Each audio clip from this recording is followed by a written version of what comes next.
तख्तां दे जथेदारां दी होई मीटिंग विच जथेदारां ने सिख कौम दा अपना अंतरराष्ट्रीय म्यार दा सिख एजुकेशन बोर्ड बनाउण दा फैसला कीता है।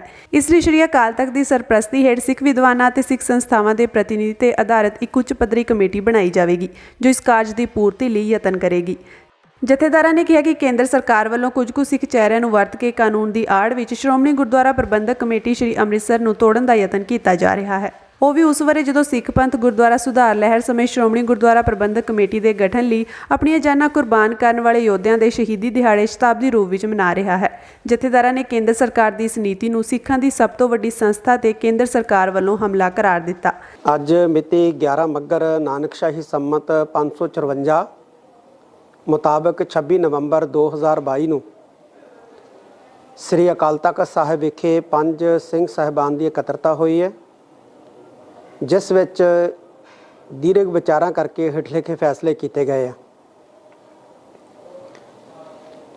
ਨੰਬਰ 1, ਸਿੱਖ ਕੌਮ ਦਾ ਆਪਣਾ ਅੰਤਰਰਾਸ਼ਟਰੀ ਮਿਆਰ ਦਾ ਸਿੱਖ ਐਜੂਕੇਸ਼ਨ ਬੋਰਡ ਜਿਹੜਾ ਉਹ ਬਣਨਾ ਚਾਹੀਦਾ ਹੈ। ਇਹ ਸਾਡੀ ਸਿੱਖ ਜਥੇਬੰਦੀਆਂ ਚਿੰਤਕ ਸਿੱਖ ਜਿਹੜੇ ਨੇ ਉਹ ਮਹਿਸੂਸ ਕਰ ਰਹੇ ਨੇ। ਇਸ ਲਈ ਸ੍ਰੀ ਅਕਾਲ ਤਖਤ ਸਾਹਿਬ ਦੀ ਸਰਪ੍ਰਸਤੀ ਹੇਠ ਸਿੱਖ ਵਿਦਵਾਨਾਂ ਤੇ ਸਿੱਖ ਸੰਸਥਾਵਾਂ ਦੇ ਪ੍ਰਤੀਨਿਧਾਂ ਦੇ ਆਧਾਰਿਤ ਇੱਕ ਉੱਚ ਪੱਧਰੀ ਕਮੇਟੀ ਅਗਲੇ ਕੁਝ ਦਿਨਾਂ ਦੇ ਵਿੱਚ ਬਣਾਈ ਜਾਊਗੀ ਜੋ ਇਸ ਕਾਰਜ ਦੀ ਪੂਰਤੀ ਲਈ ਯਤਨ ਕਰੇਗੀ। ਅੰਤਰਰਾਸ਼ਟਰੀ ਮਿਆਰ ਦਾ ਸਾਡਾ ਆਪਣਾ ਜਿਹੜਾ ਇੱਕ ਸਿੱਖ ਐਜੂਕੇਸ਼ਨ ਬੋਰਡ ਜਿਹੜਾ ਉਹ ਹੋਵੇ, ਇਹ ਸਾਡੀ ਕੌਮ ਜਿਹੜੀ ਹੈ ਮਹਿਸੂਸ ਕਰਦੀ ਹੈ। ਦੂਸਰਾ, ਕੇਂਦਰ ਸਰਕਾਰ ਵੱਲੋਂ ਕੁਝ ਚਿਹਰਿਆਂ ਨੂੰ ਵਰਤ ਕੇ ਕਾਨੂੰਨ ਦੀ ਆੜ ਦੇ ਵਿੱਚ ਸ਼੍ਰੋਮਣੀ ਗੁਰਦੁਆਰਾ ਪ੍ਰਬੰਧਕ ਕਮੇਟੀ ਨੂੰ ਤੋੜਨ ਦਾ ਯਤਨ ਕੀਤਾ ਗਿਆ ਔਰ ਉਹ ਵੀ ਉਸ ਵਰੇ ਜਦੋਂ ਸਿੱਖ ਪੰਥ ਗੁਰਦੁਆਰਾ ਸੁਧਾਰ ਲਹਿਰ ਸਮੇਂ ਸ਼੍ਰੋਮਣੀ ਗੁਰਦੁਆਰਾ ਪ੍ਰਬੰਧਕ ਕਮੇਟੀ ਦੇ ਗਠਨ ਲਈ ਆਪਣੀਆਂ ਜਾਨਾਂ ਕੁਰਬਾਨ ਕਰਨ ਵਾਲੇ ਯੋਧਿਆਂ ਦੇ ਸ਼ਹੀਦੀ ਦਿਹਾੜੇ ਸ਼ਤਾਬਦੀ ਰੂਪ ਦੇ ਵਿੱਚ ਮਨਾ ਰਿਹਾ।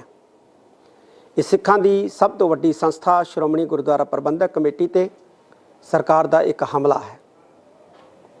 ਸ਼੍ਰੋਮਣੀ ਗੁਰਦੁਆਰਾ ਪ੍ਰਬੰਧਕ ਕਮੇਟੀ ਸ੍ਰੀ ਅੰਮ੍ਰਿਤਸਰ ਦੀ ਮਜ਼ਬੂਤੀ ਲਈ ਸਿੱਖ ਆਗੂਆਂ ਨੂੰ ਇਸ ਮਾਨਮਤੀ ਸੰਸਥਾ ਨੂੰ ਵਿਸ਼ਵ ਵਿਆਪੀ ਬਣਾਉਣ ਦੇ ਯਤਨ ਜਿਹੜੇ ਹੈ ਉਹ ਆਰੰਭ ਕਰਨੇ ਚਾਹੀਦੇ ਹੈ। ਇਹਦੇ ਲਈ ਸ੍ਰੀ ਅਕਾਲ ਤਖਤ ਸਾਹਿਬ ਵੱਲੋਂ ਸਿੱਖ ਆਗੂਆਂ ਨੂੰ ਕਿਹਾ ਗਿਆ ਕਿ ਇਹ ਯਤਨ ਜਿਹੜੇ ਹੈ ਇਹਨੂੰ ਇੱਕ ਮਜ਼ਬੂਤ ਸੰਸਥਾ ਵਿਸ਼ਵ ਵਿਆਪੀ ਸੰਸਥਾ ਬਣਾਉਣ ਦੇ ਯਤਨ ਜਿਹੜੇ ਆ ਉਹ ਕੀਤੇ ਜਾਣ। ਸਿੱਖ ਪੰਥ ਨੂੰ ਸ੍ਰੀ ਅਕਾਲ ਤਖਤ ਸਾਹਿਬ ਦੀ ਸਰਪ੍ਰਸਤੀ ਹੇਠ ਆਪਣਾ ਸੰਸਾਰ ਪੱਧਰ ਤੇ ਇੱਕ ਵਿਸ਼ਵ ਸਿੱਖ ਬੈਂਕ ਵੀ ਬਣਾਉਣ ਤੇ ਚਲਾਉਣ ਦੀਆਂ ਸੰਭਾਵਨਾਵਾਂ ਜਿਹੜੀਆਂ ਨੇ ਉਹ ਤਲਾਸ਼ਣੀਆਂ ਚਾਹੀਦੀਆਂ ਨੇ। ਇਸ ਬਾਰੇ ਯਤਨ ਵੀ ਕਰਨਾ ਚਾਹੀਦਾ ਤਾਂ ਜੋ ਇਸਲਾਮਿਕ ਬੈਂਕ ਦੀ ਤਰਜ਼ ਤੇ ਇਸ ਬੈਂਕ ਰਾਹੀਂ ਸਿੱਖ ਨੌਜਵਾਨਾਂ ਨੂੰ ਉਚੇਰੀ ਵਿੱਦਿਆ ਤੇ ਰੋਜ਼ਗਾਰ ਦੇ ਧਾਰਨੀ ਬਣਾਉਣ ਲਈ ਯੋਗ ਸਹਾਇਤਾ ਜਿਹੜੀ ਆ ਉਹ ਦਿੱਤੀ ਜਾ ਸਕੇ। ਇਸ ਕਾਰਜ ਲਈ ਸਮੂਹ ਸਿੱਖ ਪੰਥ ਦੀਆਂ ਸੰਸਥਾਵਾਂ ਨੂੰ ਅਪੀਲ ਹੈ ਕਿ ਸ੍ਰੀ ਅਕਾਲ ਤਖਤ ਸਾਹਿਬ ਦੀ ਸਰਪ੍ਰਸਤੀ ਦੇ ਹੇਠ ਇਹ ਇੱਕ ਵੱਡਮੁੱਲਾ ਕਾਰਜ ਕਰਨ ਦੇ ਲਈ ਵਿਉਂਤਬੰਦੀ ਜਿਹੜੀ ਹੈ ਉਹ ਉਲੀਕੀ ਜਾਵੇ।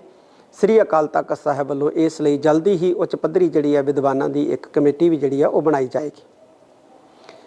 ਮਹੰਤ ਗਿਆਨਦੇਵ ਸਿੰਘ ਨਿਰਮਲ ਭੇਖ ਦੇ ਉਹਨਾਂ ਨੇ ਸ੍ਰੀ ਅਕਾਲ ਤਖਤ ਸਾਹਿਬ ਤੇ ਰੱਖੀ ਇਕੱਤਰਤਾ ਵਿੱਚ ਸ਼ਾਮਲ ਨਾ ਹੋ ਕੇ ਅਤੇ ਸ੍ਰੀ ਅਕਾਲ ਤਖਤ ਸਾਹਿਬ ਵੱਲੋਂ ਦਿੱਤੀਆਂ ਪੱਤਰਕਾਵਾਂ ਨੂੰ ਅਣਗੌਲਿਆਂ ਕਰਕੇ ਕੁਤਾਹੀ ਕੀਤੀ ਹੈ। ਉਹਨੂੰ ਇੱਕ ਹੋਰ ਜਿਹੜਾ ਭੁੱਲ ਬਖਸ਼ਾਉਣ ਵਾਸਤੇ ਮੌਕਾ ਦਿੱਤਾ ਜਾਂਦਾ ਹੈ।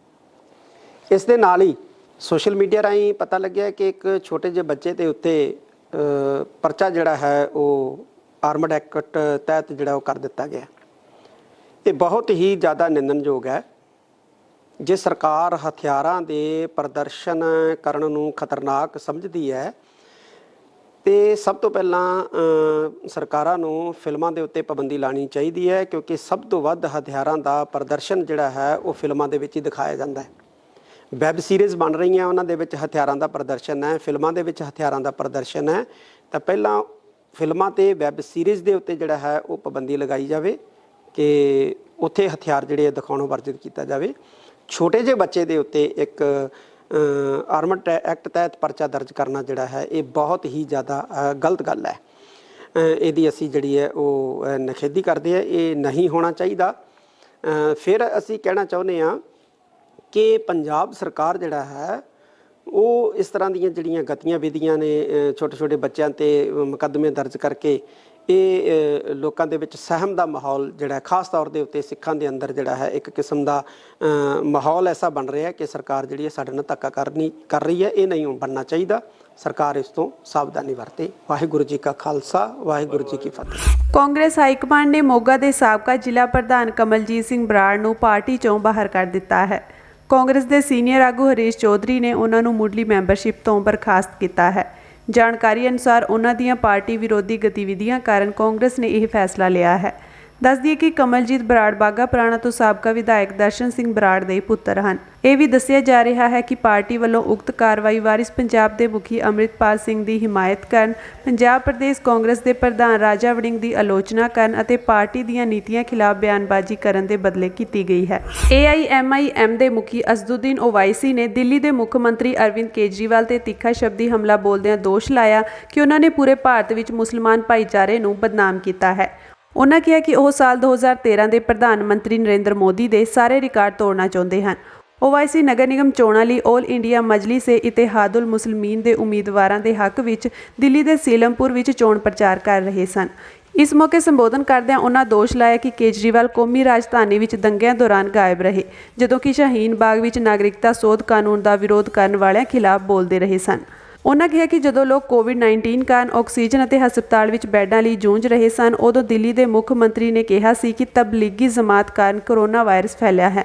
भाई बड़ी बातें बहुत से लोग करते हैं, यकीनन बीजेपी को हराइए। अरे बीजेपी के खिलाफ हम ही तो वोट दे रहे दिल्ली के मुख्यमंत्री, क्योंकि हमने भाजपा के खिलाफ वोट दिया। हमारे बच्चे जेल में हैं। क्या खालिद सैफी जेल में नहीं है?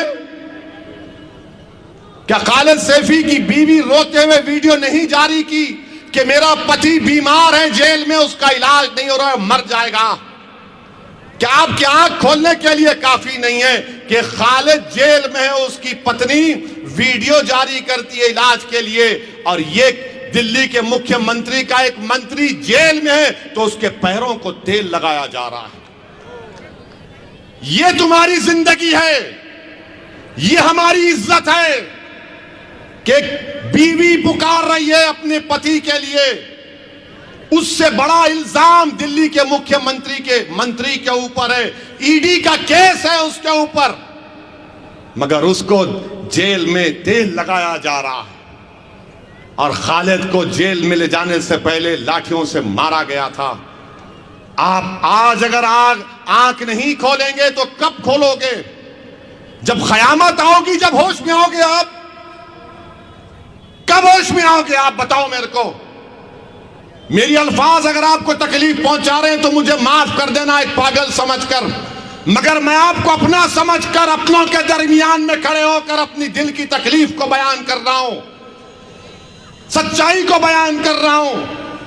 आज उठने का वक्त है। अपने वोट की कीमत को जानो, अपने वोट की अहमियत को जानो। अगर आप गरीब हैं, कमजोर हैं, मजलूम हैं, तो फिर वोट की अहमियत को समझो। आपको वोट को इस्तेमाल करना पड़ेगा अच्छी तरीके से। और 4 दिसंबर के दिन अपना एक एक वोट पतंग के निशान पर लगाइए। कामयाब करिए हाजी रईस को बल्ली मारान से, ओकला से, जहां जहां मजलिस के कैंडिडेट खड़े हैं। और उस पर भी मीडिया हमसे सवाल करता, जो छोटे रिचार्ज के चार्ज के ऊपर है, सुन लो मीडिया वाले, जो छोटे रिचार्ज के चार्ज पर काम करते हैं, तुम आकर हमसे सवाल करते हो कि आप 16 सीट खड़ा किए तो भाजपा को फायदा पहुंचेगा। अरे मीडिया वालों, कितनी मलाई खाओगे तुम छोटे रिचार्ज की? कितनी मलाई खाओगे छोटे रिचार्ज की? 250 एमसीडी की सीटें हैं, 16 हम लड़ रहे हैं, बाकी पे बोलो जीत जाओ।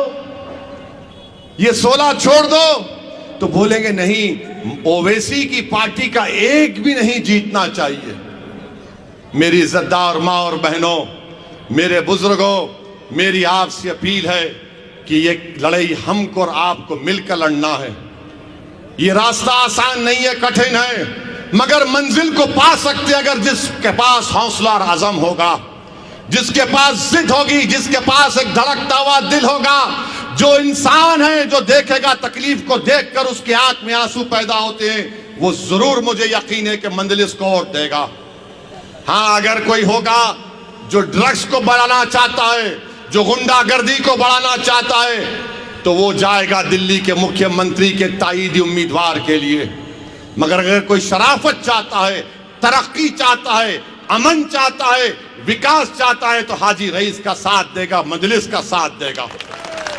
तो मैं आप तमाम से अपील करता हूं कि 4 दिसंबर के दिन सुबह के अवलीन वक्तों में आप अपने घर से निकलिए और अपना एक एक वोट पतंग के निशान पर बटन दबाकर अपने इत्तेहाद का सबूत दीजिए। क्या आप तमाम इंशाअल्लाह पतंग को वोट देंगे 4 दिसंबर के दिन? तो हाथ उठाकर बता दीजिए कि आप मजलिस को वोट देंगे। आप तमाम लोगों को बताइए। अगर आज जितने लोग यहां पर आए, आपसे अपील है कि एक एक आदमी जो यहां पर है वो 5-5 लोगों की जिम्मेदारी ले ले, बूथ पर जाए, बूथ पर वोट डाले, जनता को, अपने दोस्त को, रिश्तेदारों को लेकर जाकर वोट का इस्तेमाल करवाए और मजलिस की कामयाबी आपकी कामयाबी होगी। ਫੁੱਟਬਾਲ ਵਿਸ਼ਵ ਕੱਪ ਵਿੱਚ ਐਤਵਾਰ ਨੂੰ ਬੈਲਜੀਅਮ ਤੇ ਮੋਰੋਕੋ ਦੀ 2-0 ਨਾਲ ਹੋਈ ਜਿੱਤ ਤੋਂ ਬਾਅਦ ਬੈਲਜੀਅਮ ਅਤੇ ਨੀਦਰਲੈਂਡ ਦੇ ਕਈ ਸ਼ਹਿਰਾਂ ਵਿੱਚ ਦੰਗੇ ਭੜਕ ਗਏ। ਬ੍ਰਸਲਜ਼ ਵਿੱਚ ਭੀੜ ਨੂੰ ਖਦੇੜਨ ਲਈ ਪੁਲਿਸ ਨੇ ਪਾਣੀ ਦੀਆਂ ਬੁਛਾੜਾਂ ਮਾਰੀਆਂ ਤੇ ਅਥਰੂ ਗੈਸ ਦੇ ਗੋਲੇ ਦਾਗੇ। ਪੁਲਿਸ ਨੇ ਬ੍ਰਸਲਜ਼ ਵਿੱਚ ਕਰੀਬ 1 ਦਰਜਨ ਵਿਅਕਤੀਆਂ ਨੂੰ ਹਿਰਾਸਤ 'ਚ ਲਿਆ, ਜਦਕਿ ਉੱਤਰੀ ਸ਼ਹਿਰ ਐਂਟਵਰਮ 'ਚ ਵੀ 8 ਵਿਅਕਤੀਆਂ ਨੂੰ ਕਾਬੂ ਕੀਤਾ ਗਿਆ। ਕਈ ਦੰਗਾਕਾਰੀਆਂ ਨੇ ਕਾਰਾਂ, ਈ-ਸਕੂਟਰਾਂ ਨੂੰ ਅੱਗ ਲਗਾ ਦਿੱਤੀ ਤੇ ਗੱਡੀਆਂ ਤੇ ਪਥਰਾਅ ਕੀਤਾ। ਘਟਨਾ ਵਿੱਚ ਇੱਕ ਵਿਅਕਤੀ ਦੇ ਜ਼ਖਮੀ ਹੋਣ ਤੋਂ ਬਾਅਦ ਪੁਲਿਸ ਨੇ ਕਾਰਵਾਈ ਕੀਤੀ। ਗੁਆਂਢੀ ਦੇਸ਼ ਨੀਦਰਲੈਂਡ ਵਿੱਚ ਪੁਲਿਸ ਨੇ ਕਿਹਾ ਕਿ ਰੋਟਰਡਮ ਵਿੱਚ ਵੀ ਹਿੰਸਾ ਭੜਕ ਗਈ ਅਤੇ ਦੰਗਾ ਵਿਰੋਧੀ ਅਧਿਕਾਰੀਆਂ ਨੇ ਕਰੀਬ 500 ਵਿਅਕਤੀਆਂ ਦੇ ਫੁੱਟਬਾਲ ਸਮਰਥਕ ਸਮੂਹ ਨੂੰ ਰੋਕਣ ਦੀ ਕੋਸ਼ਿਸ਼ ਕੀਤੀ, ਜਿਨ੍ਹਾਂ ਨੇ ਪੁਲਿਸ ਤੇ ਪਥਰਾਅ ਕੀਤਾ ਅਤੇ ਅੱਗ ਲਾਉਣ ਤੋਂ ਇਲਾਵਾ ਭੰਨਤੋੜ ਵੀ ਕੀਤੀ। ਆਪ ਆਗੂ ਸਤਿੰਦਰ ਜੈਨ ਦਾ ਤਿਹਾੜ ਜੇਲ੍ਹ 'ਚੋਂ ਇੱਕ ਨਵਾਂ ਵੀਡੀਓ ਸਾਹਮਣੇ ਆਇਆ ਹੈ, ਜਿਸ ਵਿੱਚ ਉਸ ਨੂੰ ਹਾਊਸਕੀਪਿੰਗ ਦੀ ਪੂਰੀ ਸਹੂਲਤ ਮਿਲਦੀ ਦੇਖੀ ਜਾ ਸਕਦੀ ਹੈ। ਇਹ ਵੀਡੀਓ ਉਸ ਸਮੇਂ ਆਇਆ ਹੈ ਜਦੋਂ ਇੱਕ ਦਿਨ ਪਹਿਲਾਂ ਦਿੱਲੀ ਦੀ ਅਦਾਲਤ ਨੇ ਜੇਲ੍ਹ ਅੰਦਰ ਜੈਨ ਨਾਲ ਤਰਜੀਹੀ ਵਿਵਹਾਰ ਨੂੰ ਨਿਯਮਾਂ ਦੀ ਉਲੰਘਣਾ ਕਰਾਰ ਦਿੱਤਾ ਸੀ। ਭਾਜਪਾ ਮੁਤਾਬਕ ਜੈਨ ਦੇ ਲੀਕ ਹੋਏ ਵੀਡੀਓ ਪਿੱਛੇ ਉਹਨਾਂ ਦੀ ਪਾਰਟੀ ਦਾ ਹੱਥ ਨਹੀਂ ਹੈ ਅਤੇ ਇਹ ਵੀਡੀਓ ਮੁੱਖ ਮੰਤਰੀ ਅਰਵਿੰਦ ਕੇਜਰੀਵਾਲ ਦੇ ਨੇੜਲੇ ਲੋਕਾਂ ਨੇ ਹੀ ਲੀਕ ਕੀਤੇ ਹਨ। ਮੰਤਰੀ ਦੇ ਤਾਜ਼ਾ ਵੀਡੀਓ ਵਿੱਚ ਦਿੱਲੀ ਦੇ ਮੰਤਰੀ ਆਪਣੀ ਕੋਠੜੀ ਵਿੱਚ ਮੌਜੂਦ ਨਹੀਂ ਹਨ, ਜਦੋਂ ਕਿ ਇੱਕ ਆਦਮੀ ਨੂੰ ਬਿਸਤਰਾ ਲਾਉਂਦੇ ਅਤੇ ਚਾਦਰਾਂ ਬਦਲਦੇ ਦੇਖਿਆ ਜਾ ਸਕਦਾ ਹੈ। ਤਿਹਾੜ ਜੇਲ੍ਹ ਦੇ ਸੂਤਰਾਂ ਅਨੁਸਾਰ ਜੈਨ ਨੂੰ ਉਸਦੇ ਕਮਰੇ ਦੇ ਅੰਦਰ ਸਾਰੀਆਂ ਸੇਵਾਵਾਂ ਦੇਣ ਲਈ ਲਗਭਗ 10 ਵਿਅਕਤੀਆਂ ਨੂੰ ਨਿਯੁਕਤ ਕੀਤਾ ਗਿਆ ਸੀ, ਜਿਨ੍ਹਾਂ ਵਿੱਚੋਂ 8 ਨੇ ਉਚੇਚੇ ਤੌਰ ਤੇ ਜੈਨ ਦੀਆਂ ਨਿੱਜੀ ਜ਼ਰੂਰਤਾਂ ਦਾ ਧਿਆਨ ਰੱਖਿਆ। ਇਸ ਗੱਲ ਦੀ ਜਾਂਚ ਕੀਤੀ ਜਾ ਰਹੀ ਹੈ ਕਿ ਇਹ 10 ਲੋਕ ਖੁਦ ਕੈਦੀ ਹਨ ਜਾਂ ਬਾਹਰੀ ਲੋਕ ਹਨ। ਭਾਜਪਾ ਦੇ ਰਾਸ਼ਟਰੀ ਬੁਲਾਰੇ ਸੰਬਿਤ ਪਾਤਰਾ ਨੇ ਪ੍ਰੈਸ ਕਾਨਫਰੰਸ ਦੌਰਾਨ ਕਿਹਾ ਕਿ ਜੈਨ ਨੂੰ ਤਿਹਾੜ ਜੇਲ੍ਹ ਵਿੱਚ VIP ਸਹੂਲਤਾਂ ਦਾ ਆਨੰਦ ਮਾਣਦੇ ਦਿਖਾਏ ਗਏ ਵੀਡੀਓਜ਼ ਨੈਤਿਕਤਾ ਦਾ ਮਾਮਲਾ ਹੈ। ਉਹਨਾਂ ਕੇਜਰੀਵਾਲ ਉੱਪਰ ਇਸ ਮੁੱਦੇ ਤੇ ਝੂਠ ਬੋਲਣ ਦਾ ਦੋਸ਼ ਲਗਾਇਆ। ਪ੍ਰੈਸ ਕਾਨਫਰੰਸ ਦੌਰਾਨ ਵੀਡੀਓ ਵੀ ਚਲਾਇਆ ਗਿਆ ਤੇ ਪਾਤਰਾ ਨੇ ਦਾਅਵਾ ਕੀਤਾ ਕਿ ਜੈਨ ਦੇ ਸੈੱਲ ਨੂੰ ਸਾਫ਼ ਸੁਥਰਾ ਰੱਖਣ ਲਈ 10 ਵਿਅਕਤੀਆਂ ਨੂੰ ਨਿਯੁਕਤ ਕੀਤਾ ਗਿਆ ਹੈ। ਭਾਜਪਾ ਆਗੂ ਨੇ ਕਿਹਾ ਕਿ ਸਤਿੰਦਰ ਜੈਨ ਬਾਰੇ ਵੀਡੀਓ ਅਤੇ ਜਾਣਕਾਰੀ ਉਹਨਾਂ ਲੋਕਾਂ ਵੱਲੋਂ ਲੀਕ ਕੀਤੀ ਜਾ ਰਹੀ ਹੈ ਜੋ ਆਪ ਦੇ ਕੌਮੀ ਕਨਵੀਨਰ ਅਤੇ ਦਿੱਲੀ ਦੇ ਮੁੱਖ ਮੰਤਰੀ ਅਰਵਿੰਦ ਕੇਜਰੀਵਾਲ ਦੇ ਕਰੀਬੀ ਹਨ। ਭਾਜਪਾ ਦੇ ਇੱਕ ਹੋਰ ਤਰਜਮਾਨ ਸਹਿਜਾਦ ਪੂਨਾਵਾਲਾ ਨੇ ਕੇਜਰੀਵਾਲ ਤੇ ਦੋਸ਼ ਲਾਇਆ ਕਿ ਉਹ ਤਿਹਾੜ ਜੇਲ੍ਹ ਨੂੰ 5 ਸਟਾਰ ਰਿਜ਼ੋਰਟ 'ਚ ਬਦਲ ਰਹੇ ਹਨ। ਦਿੱਲੀ ਮੋਰਚੇ ਦੀ ਦੂਜੀ ਵਰ੍ਹੇਗੰਢ ਤੇ ਸੂਬਾ ਪ੍ਰਧਾਨ ਸਤਨਾਮ ਸਿੰਘ ਪੰਨੂ ਤੇ ਸੂਬਾ ਜਨਰਲ ਸਕੱਤਰ ਸਰਵਣ ਸਿੰਘ ਪੰਧੇਰ ਦੀ ਅਗਵਾਈ ਵਿੱਚ 10 ਜ਼ਿਲ੍ਹਿਆਂ ਵਿੱਚ ਜ਼ਿਲ੍ਹਾ ਹੈੱਡਕੁਆਰਟਰਾਂ ਤੇ ਮੋਰਚੇ ਸ਼ੁਰੂ ਕਰ ਦਿੱਤੇ ਗਏ ਹਨ। ਇਸ ਸੰਬੰਧੀ ਜ਼ਿਲ੍ਹਾ ਅੰਮ੍ਰਿਤਸਰ ਵਿੱਚ ਸੂਬਾ ਆਗੂ ਗੁਰਬਚਨ ਸਿੰਘ ਚੱਬਾ, ਜ਼ਿਲ੍ਹਾ ਪ੍ਰਧਾਨ ਰਣਜੀਤ ਸਿੰਘ ਕਲੇਰਬਾਲਾ ਅਤੇ ਜ਼ਿਲ੍ਹਾ ਸਕੱਤਰ ਗੁਰਲਾਲ ਸਿੰਘ ਮਾਨ ਨੇ ਕਿਹਾ ਕਿ ਹਜ਼ਾਰਾਂ ਦੀ ਗਿਣਤੀ ਵਿੱਚ ਕਿਸਾਨ, ਮਜ਼ਦੂਰ ਅਤੇ ਔਰਤਾਂ ਨੇ ਮੋਰਚਾ ਸੰਭਾਲਿਆ। ਉਹਨਾਂ ਦੱਸਿਆ ਕਿ 10 ਜ਼ਿਲ੍ਹਿਆਂ ਗੁਰਦਾਸਪੁਰ, ਤਰਨਤਾਰਨ, ਮੋਗਾ, ਅੰਮ੍ਰਿਤਸਰ, ਹੁਸ਼ਿਆਰਪੁਰ, ਕਪੂਰਥਲਾ, ਜਲੰਧਰ, ਫਿਰੋਜ਼ਪੁਰ, ਫਾਜ਼ਿਲਕਾ, ਫਰੀਦਕੋਟ ਤੇ ਜ਼ਿਲ੍ਹਾ ਹੈੱਡਕੁਆਰਟਰਾਂ ਤੇ ਲੰਬੇ ਸਮੇਂ ਦੇ ਮੋਰਚੇ ਸ਼ੁਰੂ ਕੀਤੇ ਗਏ ਹਨ। ਉਹਨਾਂ ਕਿਹਾ ਕਿ 9 ਜ਼ਿਲ੍ਹਿਆਂ ਵਿੱਚ ਮੰਗ ਪੱਤਰ ਦਿੱਤੇ ਜਾ ਰਹੇ ਹਨ। ਕਿਸਾਨ ਅੰਦੋਲਨ ਦੌਰਾਨ ਜਾਨਾਂ ਵਾਰਨ ਵਾਲੇ 700 ਕਿਸਾਨਾਂ ਨੂੰ ਸ਼ਰਧਾਂਜਲੀਆਂ ਭੇਟ ਕੀਤੀਆਂ ਗਈਆਂ। ਬੁਲਾਰਿਆਂ ਨੇ ਪੰਜਾਬ ਤੇ ਕੇਂਦਰ ਸਰਕਾਰ ਤੇ ਕਿਸਾਨਾਂ ਦੀਆਂ ਮੰਗਾਂ ਮੰਨਣ ਤੋਂ ਮੁਕਰਨ ਦਾ ਇਲਜ਼ਾਮ ਲਾਇਆ ਹੈ। ਜਥੇਬੰਦੀ ਦੇ ਸੂਬਾ ਸੰਗਠਨ ਸਕੱਤਰ ਨੇ ਕਿਹਾ ਕਿ ਚਿੱਟੀ ਵੇਈ ਸਤਲੁਜ ਬਿਆਸ ਵਿੱਚ ਪੈ ਰਹੇ ਜਲੰਧਰ, ਲੁਧਿਆਣੇ, ਫਿਲੌਰ ਸਮੇਤ ਹੋਰ ਸ਼ਹਿਰਾਂ ਦੇ ਸੀਵਰੇਜ ਦਾ ਗੰਦਾ ਪਾਣੀ ਕੁਦਰਤੀ ਸਰੋਤਾਂ ਨੂੰ ਦੂਸ਼ਿਤ ਕਰ ਰਿਹਾ ਹੈ। ਪਿਛਲੇ 28 ਸਾਲ ਪੁਰਾਣੇ ਇੱਕ ਲੜਾਈ ਝਗੜੇ ਕਾਰਨ 67 ਸਾਲਾ ਬਜ਼ੁਰਗ ਦੀ ਕੁੱਟਮਾਰ ਤੇ ਮੌਤ ਦੇ ਅਦਾਲਤੀ ਕੇਸ 'ਚ ਪਟਿਆਲਾ ਜੇਲ੍ਹ 'ਚ 7 ਮਹੀਨੇ ਤੋਂ ਬੰਦ ਕਾਂਗਰਸੀ ਨੇਤਾ ਨਵਜੋਤ ਸਿੱਧੂ ਦੀ ਰਿਹਾਈ ਗਣਤੰਤਰ ਦਿਵਸ ਮੌਕੇ ਸਪੈਸ਼ਲ ਤੌਰ ਤੇ ਹੋ ਰਹੀ ਹੈ। 2 ਮਹੀਨੇ ਪਹਿਲਾਂ ਜੇਲ੍ਹ 'ਚ ਮੁਲਾਕਾਤ ਕਰਨ ਲਈ ਅੱਧੀ ਦਰਜਨ ਵੈਟਰਨ ਲੀਡਰ ਅਤੇ 7 ਹੋਰ ਨੌਜਵਾਨ ਕਾਂਗਰਸੀ ਨੇਤਾ ਪਿਛਲੇ ਹਫ਼ਤੇ ਵਿਸ਼ੇਸ਼ ਤੌਰ ਤੇ ਜੇਲ੍ਹ 'ਚ ਪਹੁੰਚੇ ਸਨ। ਕਾਂਗਰਸੀ ਨੇਤਾਵਾਂ ਦਾ ਕਹਿਣਾ ਹੈ ਕਿ ਅਦਾਲਤ ਵੱਲੋਂ ਦਿੱਤੀ ਗਈ 1 ਸਾਲ ਦੀ ਸਜ਼ਾ ਕੱਟ ਰਹੇ ਸਿੱਧੂ ਨੂੰ ਚੰਗੇ ਕਿਰਦਾਰ ਅਤੇ ਚੰਗੇ ਵਿਵਹਾਰ ਆਚਰਣ ਵਿਖਾਉਣ ਸਦਕਾ 26 ਜਨਵਰੀ ਨੂੰ ਯਾਨੀ 2 ਮਹੀਨੇ ਬਾਅਦ ਰਿਪਬਲਿਕ ਡੇ ਤੇ ਸਪੈਸ਼ਲ ਤੌਰ ਤੇ ਰਿਹਾ ਕੀਤਾ ਜਾ ਰਿਹਾ ਹੈ। ਕਾਂਗਰਸੀ ਨੇਤਾ ਸਿੱਧੂ ਨੇ ਕਸਰਤ, ਮੈਡੀਟੇਸ਼ਨ, ਯੋਗ ਕਿਰਿਆ ਤੇ ਪੂਜਾ ਪਾਠ ਸਦਕਾ ਆਪਣੇ ਸਰੀਰ ਨੂੰ ਫਿੱਟ ਰੱਖਿਆ ਹੈ ਅਤੇ ਭਾਰ ਵੀ 18 ਕਿਲੋਗ੍ਰਾਮ ਘਟਾ ਲਿਆ ਹੈ। ਸਿੱਧੂ ਨੇ ਇਸ 1 ਘੰਟੇ ਦੀ ਮੁਲਾਕਾਤ ਦੌਰਾਨ ਪੰਜਾਬ ਦੇ ਮਾੜੇ ਸਿਆਸੀ ਤੇ ਕਾਨੂੰਨ ਵਿਵਸਥਾ ਦੇ ਹਾਲਾਤ ਬਾਰੇ ਚਿੰਤਾ ਪ੍ਰਗਟ ਕੀਤੀ ਅਤੇ ਕਾਂਗਰਸ ਦੀ ਪੁਨਰ ਸੁਰਜੀਤੀ ਸਮੇਤ ਨਵੀਂ ਰੂਹ ਫੂਕਣ ਦਾ ਗੰਭੀਰ ਇਸ਼ਾਰਾ ਵੀ ਕੀਤਾ। ਫਰੀਦਕੋਟ ਰਿਆਸਤ ਦੀ ਹਜ਼ਾਰਾਂ ਏਕੜ ਵਾਹੀਯੋਗ ਜ਼ਮੀਨ ਹੁਣ ਪੰਜਾਬ ਸਰਕਾਰ ਆਪਣੇ ਅਧਿਕਾਰ ਖੇਤਰ ਵਿੱਚ ਲੈਣ ਦੀ ਤਿਆਰੀ ਕਰ ਰਹੀ ਹੈ। ਰਿਆਸਤ ਦੀ ਕਰੀਬ 20,000 ਏਕੜ ਜ਼ਮੀਨ ਨੂੰ ਅਧਿਕਾਰ ਹੇਠ ਲੈਣ ਲਈ ਡਿਪਟੀ ਕਮਿਸ਼ਨਰ ਦਫ਼ਤਰ ਨੇ ਕਾਰਵਾਈ ਸ਼ੁਰੂ ਕਰ ਦਿੱਤੀ ਹੈ। ਰਿਆਸਤ ਦੀ ਇਹ ਜ਼ਮੀਨ ਹੁਣ ਤੱਕ ਮਹਾਰਾਵਲ ਖੇਵਾ ਦੀ ਟਰਸਟ ਦੇ ਅਧਿਕਾਰ ਖੇਤਰ ਵਿੱਚ ਸੀ, ਪਰ 2 ਮਹੀਨੇ ਪਹਿਲਾਂ ਸੁਪਰੀਮ ਕੋਰਟ ਨੇ ਫਰੀਦਕੋਟ ਦੇ ਆਖਰੀ ਰਾਜੇ ਇੰਦਰ ਸਿੰਘ ਦੀ ਵਸੀਅਤ ਨੂੰ ਰੱਦ ਕਰ ਦਿੱਤਾ ਹੈ। ਹੁਣ ਸ਼ਾਹੀ ਖਾਨਦਾਨ ਦੇ ਵਾਰਸਾਂ ਵਿੱਚ ਜ਼ਮੀਨ ਦੀ ਤਕਸੀਮ ਸੰਬੰਧੀ ਕਾਨੂੰਨੀ ਕਾਰਵਾਈ ਸ਼ੁਰੂ ਹੋ ਗਈ ਹੈ। ਇਸ ਦੇ ਨਾਲ ਹੀ ਪੰਜਾਬ ਸਰਕਾਰ ਨੇ ਵੀ ਇਸ ਜ਼ਮੀਨ ਨੂੰ ਆਪਣੇ ਅਧਿਕਾਰ ਖੇਤਰ 'ਚ ਲੈਣ ਲਈ ਕਾਨੂੰਨੀ ਪ੍ਰਕਿਰਿਆ ਸ਼ੁਰੂ ਕਰ ਦਿੱਤੀ ਹੈ। ਜ਼ਿਕਰਯੋਗ ਹੈ ਕਿ ਫਰੀਦਕੋਟ ਰਿਆਸਤ ਦੀ ਪਿੰਡ ਘੁਗਿਆਣਾ ਵਿੱਚ 7,000 ਏਕੜ ਜ਼ਮੀਨ, ਚਹਿਲ ਪਿੰਡ ਵਿੱਚ 4,000 ਏਕੜ, ਫਰੀਦਕੋਟ ਸ਼ਹਿਰ ਵਿੱਚ ਕ੍ਰਿਸ਼ਨਾ ਬਾਗ ਤੋਂ ਇਲਾਵਾ ਫਰੀਦਕੋਟ ਜ਼ਿਲ੍ਹੇ ਦੇ ਵੱਖ-ਵੱਖ ਹਿੱਸਿਆਂ ਵਿੱਚ 800 ਕਿੱਲੇ ਦੇ ਕਰੀਬ ਬੇਸ਼ੁਮਾਰ ਕੀਮਤੀ ਜ਼ਮੀਨ ਹੈ। ਜੇਕਰ ਇਹ ਜ਼ਮੀਨ ਸਰਕਾਰ ਦੀ ਮਾਲਕੀ ਐਲਾਨੀ ਜਾਂਦੀ ਹੈ ਤਾਂ ਸਰਕਾਰ ਨੂੰ ਹਜ਼ਾਰਾਂ ਕਰੋੜ ਰੁਪਏ ਦੀ ਜਾਇਦਾਦ ਮਿਲ ਜਾਵੇਗੀ। ਇਸ ਬਾਰੇ ਫਰੀਦਕੋਟ ਦੇ ਵਿਧਾਇਕ ਗੁਰਦੀਪ ਸਿੰਘ ਸੇਖੋਂ ਨੇ ਕਿਹਾ ਕਿ ਫਰੀਦਕੋਟ ਰਿਆਸਤ ਦੀ ਜ਼ਮੀਨ ਪੰਜਾਬ ਸਰਕਾਰ ਨੂੰ ਮਿਲਣੀ ਚਾਹੀਦੀ ਹੈ। ਉਹਨਾਂ ਕਿਹਾ ਕਿ ਰਾਜਾ ਹਰਿੰਦਰ ਸਿੰਘ ਨੇ ਆਪਣੇ ਜੀਵਨ ਕਾਲ ਵਿੱਚ 1200 ਏਕੜ ਜ਼ਮੀਨ ਨਵੇਂ ਬੀਜਾਂ ਦੀ ਖੋਜ ਲਈ ਖੇਤੀਬਾੜੀ ਯੂਨੀਵਰਸਿਟੀ ਨੂੰ ਦਿੱਤੀ ਸੀ, ਜਿਸ ਦਾ ਪੰਜਾਬ ਦੀ ਕਿਸਾਨੀ ਨੂੰ ਵੱਡਾ ਲਾਭ ਹੋਇਆ ਹੈ। ਉਹਨਾਂ ਕਿਹਾ ਕਿ ਰਿਆਸਤ ਦੀ ਜ਼ਮੀਨ ਬਾਰੇ ਉਹ ਪੰਜਾਬ ਸਰਕਾਰ ਨੂੰ ਪਹਿਲਾਂ ਹੀ ਸੂਚਿਤ ਕਰ ਚੁੱਕੇ ਹਨ। ਗੁਰਦੀਪ ਸਿੰਘ ਸੇਖੋਂ ਨੇ ਕਿਹਾ ਕਿ ਰਿਆਸਤ ਦੀ ਜ਼ਮੀਨ ਉੱਪਰ ਹਜ਼ਾਰਾਂ ਰੁੱਖ ਹਨ ਅਤੇ ਰੁੱਖਾਂ ਤੇ ਬਾਗਾਂ ਨੂੰ ਕਿਸੇ ਵੀ ਕੀਮਤ ਤੇ ਭੂ ਮਾਫੀਆ ਦੇ ਹੱਥ ਨਹੀਂ ਲੱਗਣ ਦਿੱਤਾ ਜਾਵੇਗਾ। ਪੀਡੀਪੀ ਪ੍ਰਧਾਨ ਮਹਿਬੂਬਾ ਮੁਫਤੀ ਨੇ ਜੰਮੂ ਕਸ਼ਮੀਰ ਦੇ ਨੌਜਵਾਨਾਂ ਨੂੰ ਭਵਿੱਖ ਵਿੱਚ ਹੋਣ ਵਾਲੀਆਂ ਨਗਰ ਨਿਗਮ ਚੋਣਾਂ ਅਤੇ ਵਿਧਾਨ ਸਭਾ ਚੋਣਾਂ ਵਿੱਚ ਹਿੱਸਾ ਲੈਣ ਦੀ ਅਪੀਲ ਕਰਦਿਆਂ ਕਿਹਾ ਕਿ ਇਹ ਉਹਨਾਂ ਦਾ ਆਪਣੇ ਹੱਕਾਂ ਲਈ ਲੜਨ ਦਾ ਹਥਿਆਰ ਹੈ ਅਤੇ ਉਹਨਾਂ ਨੂੰ ਭਾਜਪਾ ਲਈ ਥਾਂ ਖਾਲੀ ਨਹੀਂ ਛੱਡਣੀ ਚਾਹੀਦੀ। ਮੁਫਤੀ ਨੇ ਇੱਥੇ ਪਾਰਟੀ ਪ੍ਰੋਗਰਾਮ ਦੌਰਾਨ ਕਿਹਾ ਕਿ ਇਹ ਭਾਜਪਾ ਦਾ ਭਾਰਤ ਨਹੀਂ ਹੈ। ਯਾਦ ਰੱਖੋ, ਅਸੀਂ ਇਸ ਨੂੰ ਭਾਜਪਾ ਦਾ ਭਾਰਤ ਹਰਗਿਜ਼ ਨਹੀਂ ਬਣਨ ਦੇਵਾਂਗੇ। ਜੰਮੂ ਕਸ਼ਮੀਰ ਦੀ ਸਾਬਕਾ ਮੁੱਖ ਮੰਤਰੀ ਨੇ ਕੇਂਦਰ ਨੂੰ ਚੇਤਾਵਨੀ ਦਿੰਦਿਆਂ ਕਿਹਾ ਕਿ ਉਹ 1947 ਦੌਰਾਨ ਵਾਦੀ ਵਿੱਚ ਆਏ ਪਾਕਿਸਤਾਨੀ ਹਮਲਾਵਰਾਂ ਵਾਂਗ ਵਿਵਹਾਰ ਨਾ ਕਰੇ, ਜਿਨ੍ਹਾਂ ਨੂੰ ਕਸ਼ਮੀਰੀਆਂ ਨੇ ਇੱਥੋਂ ਭੱਜਣ ਲਈ ਮਜਬੂਰ ਕੀਤਾ ਸੀ। ਮੁਫਤੀ ਨੇ ਸਾਲ 2019 ਵਿੱਚ ਜੰਮੂ ਕਸ਼ਮੀਰ ਨੂੰ ਵਿਸ਼ੇਸ਼ ਰਾਜ ਦਾ ਦਰਜਾ ਦਿੰਦੀ ਧਾਰਾ 370 ਮਨਸੂਖ ਕਰਨ ਖਿਲਾਫ ਭਾਜਪਾ ਤੇ ਮੁੜ ਨਿਸ਼ਾਨਾ ਸਾਧਿਆ। ਉਹਨਾਂ ਕਿਹਾ ਕਿ ਅਸੀਂ ਇਸ ਦੇਸ਼ ਦੇ ਸੰਵਿਧਾਨ ਨਾਲ ਦਿਲੋਂ ਪਿਆਰ ਦਾ ਰਿਸ਼ਤਾ ਬਣਾਇਆ ਹੋਇਆ ਹੈ, ਪਰ ਤੁਸੀਂ ਕੀ ਕੀਤਾ? ਤੁਸੀਂ ਸਾਡੇ ਮਾਣ ਸਨਮਾਨ ਨਾਲ ਖਿਲਵਾੜ ਕੀਤਾ ਹੈ। ਤੁਸੀਂ ਪੂਰੇ ਸੂਬੇ ਨੂੰ ਹੀ ਖਤਮ ਕਰ ਦਿੱਤਾ। ਇਸ ਤਰ੍ਹਾਂ ਕੰਮ ਨਹੀਂ ਚੱਲੇਗਾ। ਮੁਫਤੀ ਨੇ ਕਿਹਾ ਕਿ ਦੇਸ਼ ਵਿੱਚ ਮੌਜੂਦਾ ਸਥਿਤੀ ਦੇ ਮੱਦੇਨਜ਼ਰ ਕਸ਼ਮੀਰ ਦੇ ਲੋਕ ਭਾਰਤ ਨਾਲ ਰਲੇਵੇਂ ਤੇ ਸਵਾਲ ਉਠਾ ਰਹੇ ਹਨ।